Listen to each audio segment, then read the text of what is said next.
back to the vision of the founding fathers of Pakistan. And what the founding fathers of Pakistan envisaged was a state based on the principles of the first Islamic state of Medina. And those principles were justice, meritocracy,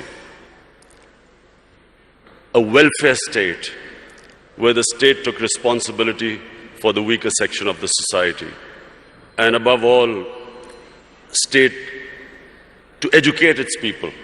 So these were the principles very lofty principles, why Pakistan came into being. So when we talk about Naya Pakistan, it means going back to the principles of what the founding fathers stood for.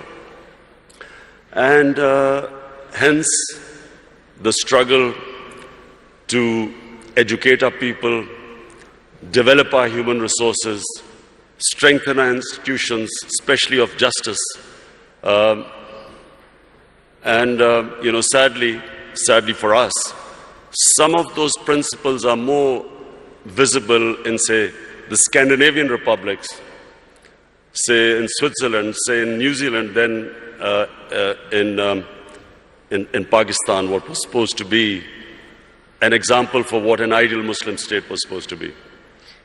You've mentioned so many important points that I'm going to go back to one by one. So working on human capital, fighting corruption, empowering the economy. Walk us through the economic agenda of your government now. Well, we have been in power for 60 days. We have inherited two big deficits: fiscal deficit, current account deficit. And so the immediate concern for our government is to increase our exports. We need to increase our exports because we have shortage of foreign reserves because of our current account deficit. We need to get more remittances through the banking channels because there are about 8 to 9 million Pakistanis who work abroad, who are living abroad. So we need to bolster our foreign exchange reserves, immediate improvement in exports, giving incentives to the exporters, getting Pakistanis to send remittances through the banking channels, because then we would have enough dollars. At the same time, clamping down on money laundering. It's a problem in most of the developing world where the money leaves the country through illegal channels. And then create the opportunities for investment. So these are the immediate measures we have been taking in these 2 months. Obviously, to get through this difficult period, we're looking for loans. And that's actually my next question, because with such an ambitious agenda, you require resources. How does your government plan to overcome the existing financing gap? Are we talking about loans, IMF program? What are the options you have on the table? Well, whatever reforms we do today, the impact will be in maybe 3 months, 6 months, a year's time. So right now we need to have loans to go through this difficult period of repaying or servicing our debts for our imports. So we are talking to both IMF and also we are talking to friendly governments that we could have go through this difficult period to get loans. So you might be applying for another IMF program? Yes, we're talking to the IMF. What we are hoping is that we can do a bit of both, get some loans from friendly governments, at the same time get a loan from the IMF. And so to go through this period, which we feel we have a tough period for the next 3 to 6 months. I'm going to go back to the point you mentioned in your first answer. So during your victory speech, your main point was fighting corruption in Pakistan and powering the economy. How is your government aiming to ensure transparency so you can revive the investors' confidence in Pakistan and investing in Pakistan? Firstly, Lubna, you must understand that corruption is what makes a country poor. Corruption is the main difference between the developed world and the developing world. Countries are not poor because they lack resources. For instance, Congo has so many resources. It's one of the most resource-rich area in the world, as opposed to Switzerland, which comparatively hardly has any resources. The difference is that what corruption does is, it does two things. One, it destroys state institutions. When the ruling elite is corrupt, it can only make money by destroying all those institutions that are check and balance in the way of corruption. And secondly, corruption diverts money from human development to mega projects which give mega kickbacks, which leave a country indebted. So Switzerland is one of the most prosperous countries in the world because it has very good governance, it has strong state institutions, and it uses the money to develop its human resources. So in Pakistan, the challenge is, how do we strengthen our institutions enough to make it impossible for people to be corrupt, or corruption at a level which is manageable? And secondly, divert the resources to develop our human resources. This is the challenge of Pakistan. So what we've been trying to do since we've been 60 days in power is to strengthen the state institutions, develop meritocracy. The reasons why state institutions get destroyed is because cronies have been put in key positions, who then, once there is no meritocracy in a state institution, and there's no rule of law, the state institutions do not prevent anyone from stealing money from the country. So this has been the main agenda of our party. And then secondly, to prioritize institutions that will help the exporters.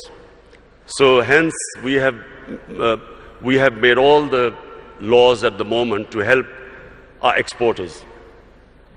Unemployment also is a main concern for you.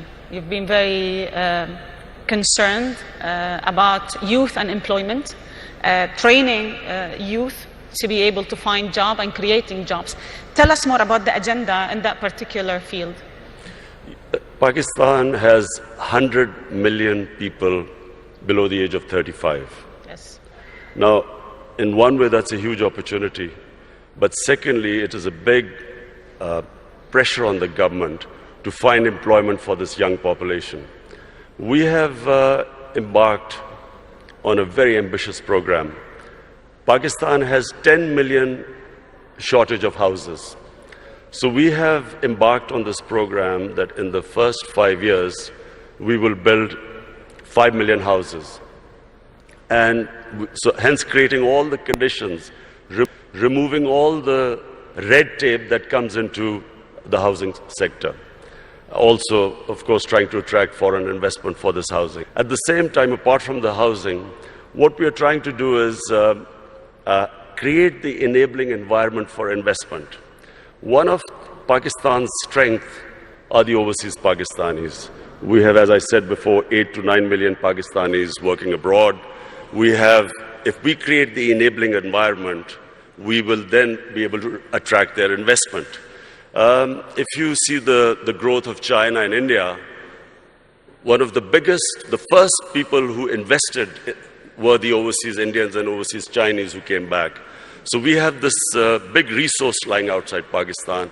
Our main effort is to create the enabling environment, make it easy to do business, the ease of doing business, cost of doing, bringing down the cost of this, and attracting this investment.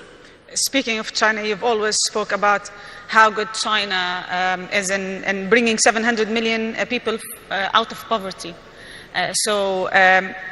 And I think the China-Pakistan Economic Corridor, or what you call CIPEC, is being debated a lot lately. I would like to understand more about it from a Pakistan angle. First of all, let me just say two things about China, which for Pakistanis is very attractive. One is that China is the only country in human history which brought out 700 million people out of poverty in 30 years. Secondly, China has in the last 5-6 years really clamped down on corruption. In the last 4 years, I think they convicted about 415 government ministers in corruption cases. So these are the two problems which face Pakistan. We have corruption, and so we are going to look for ways, because white-collar crime is very difficult, especially in our countries, to catch, because we do not have the people. Absolutely. We do not have those who understand, who can convict white-collar criminals. So we are going to get help from China. And secondly, all the ways, the way they have brought this huge amount of humanity out of poverty. So poverty alleviation is the second thing which we learn from China, and I'm going there next month. So we hope to, we've already asked the Chinese government to help us in these two areas. CPEC is a great opportunity for Pakistan. CPEC connects us to China, which is one of the biggest markets. Because of CPEC, we are developing Gwadar, which is, after Singapore, the second deepest port. And because of CPEC, we are developing these special economic zones where we will invite investments from all over. So hence, provided we get our governance structure right, CPEC is a great opportunity for Pakistan. And actually that leads to my second question, that this whole collaboration with China, how can it help Pakistan bring more international investors? Well, simply because China is a huge market. Secondly, the CPEC is this route which connects us, China, right down to Gwadar. So we have all this opportunity with these special economic zones to invite people. It gives a great opportunity for investment. And remember Pakistan's strategic position. It is sitting next to two of the biggest markets, India on one side, China there, and then of course, inshallah, when peace returns to Afghanistan, then we have this all the way to Central Asia. So Pakistan is strategically probably one of those countries blessed. It is placed in one of the great positions in the geography of the world. And actually, I would like to comment on this point, but because rightly so, like Pakistan is very well placed to connect Central Asia, Middle East, China, and the Eastern markets. Do you have a plan to leverage on that natural advantage? The plan is to create the enabling environment in Pakistan so that we can attract investors. Not just foreign investors, not just overseas Pakistani investors, even our own investors who, unfortunately, because of our poor governance system, were not really investing in Pakistan. We didn't even give them enough incentives, and I'm talking about Pakistani investors. So we are restructuring our duty structure. We are our tax incentives. We are restructuring everything so to incentivize people to invest. What are the sectors that you think investors would be more interested in Pakistan? Minerals. There are vast amount of mineral wealth lying in Pakistan. Coal. We have one of the biggest coal reserves in the world. We have copper reserves, one of the biggest copper reserves. Zinc. We have a lot of areas of gas which have not been explored at all. But then we have tourism. You see, Pakistan is one of the most diverse countries in the world. Pakistan starts with alpine in the north. We have alpine climate. And then from the highest, which is the second highest mountain in the world, which is K2, we go on to the sea. We have 12 climatic zones on the way. So we have, tourism has exploded in Pakistan. Our infrastructure cannot cope with the tourists.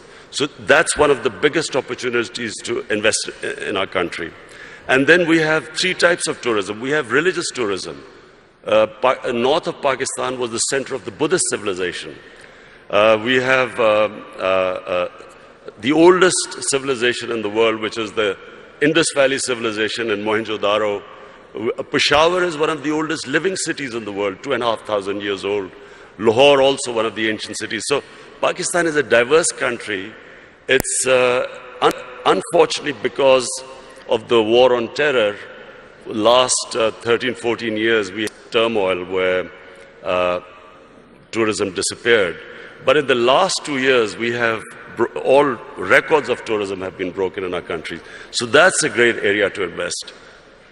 So you've mentioned 2 points, tourism and energy. You've spoken enough about tourism and what should happen and how the investment should be. But on housing is also, of course, 5 million houses we are building. That's another area we're expecting investment from abroad.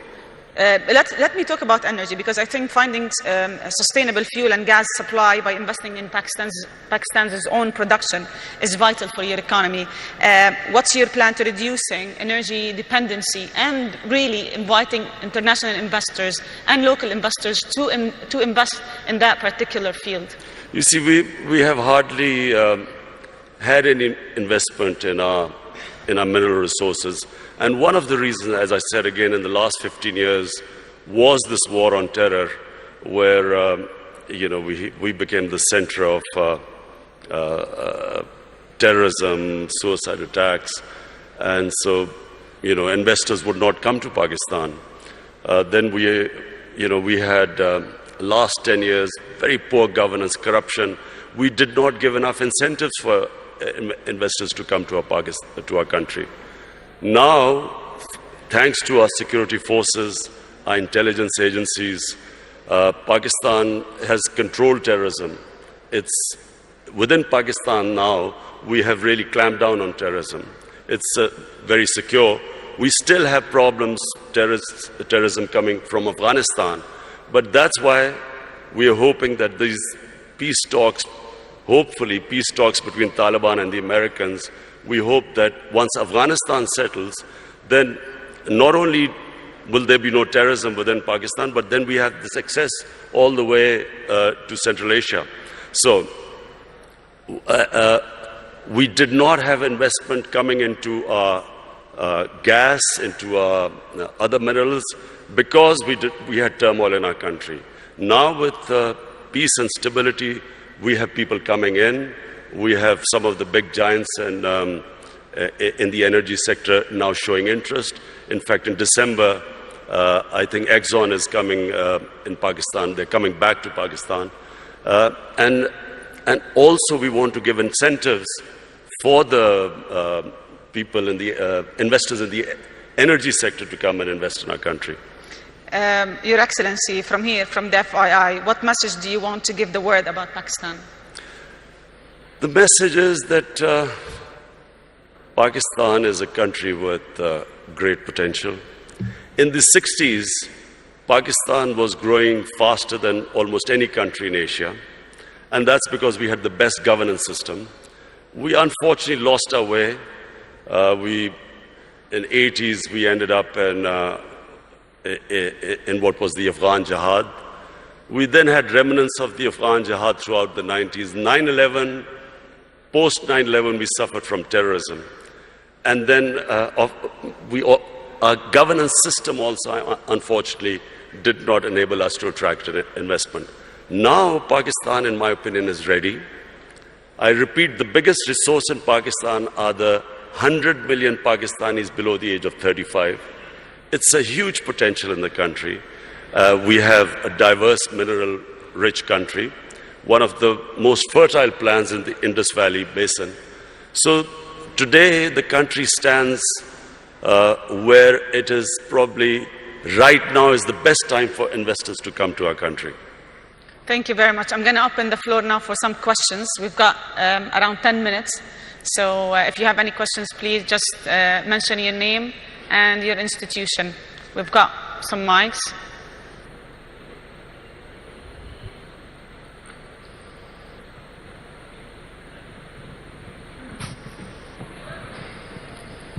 I think I was very comprehensive. We've got so many questions. Can we just pass the mics, please?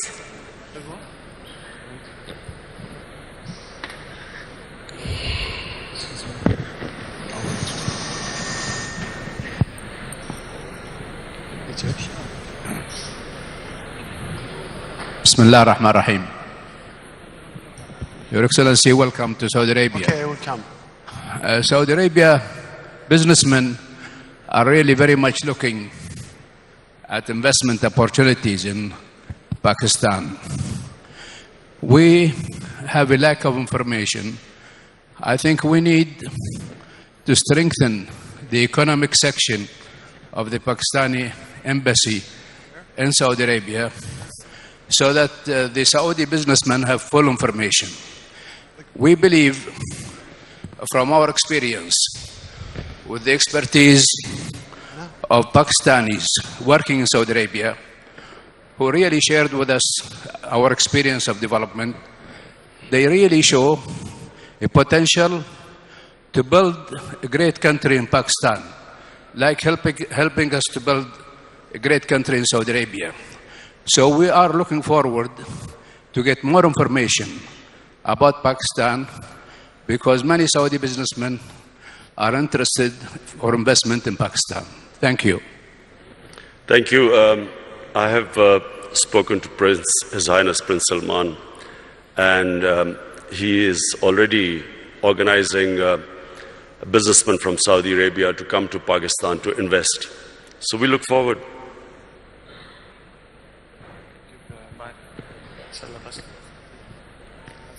Okay. I'll take two more questions.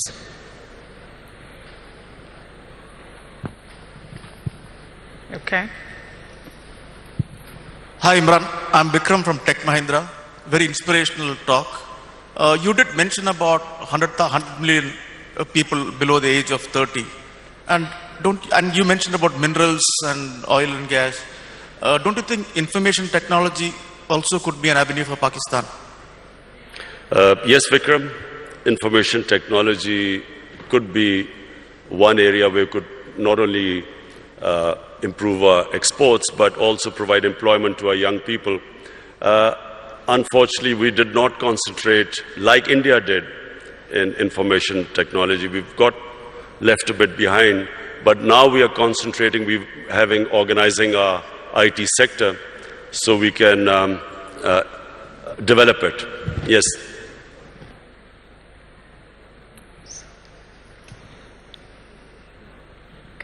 Assalamu alaikum, Khan Saab. My name is Kashif Khan. I'm a private equity and investor from the Middle East. My question to you is, a lot of investors have invested previously in the past into Pakistan economy. The biggest challenge they have is exiting out of those investments. How this government will facilitate the previous investors to exit, which will give more confidence to the future investors? Well, Kashif, I have my team here. Our chairman of board of investment is here, our finance minister, our commerce minister. The whole idea is in Pakistan right now is how to make it easier for people to invest, the ease of doing business. We are already working on it, trying to remove all impediments.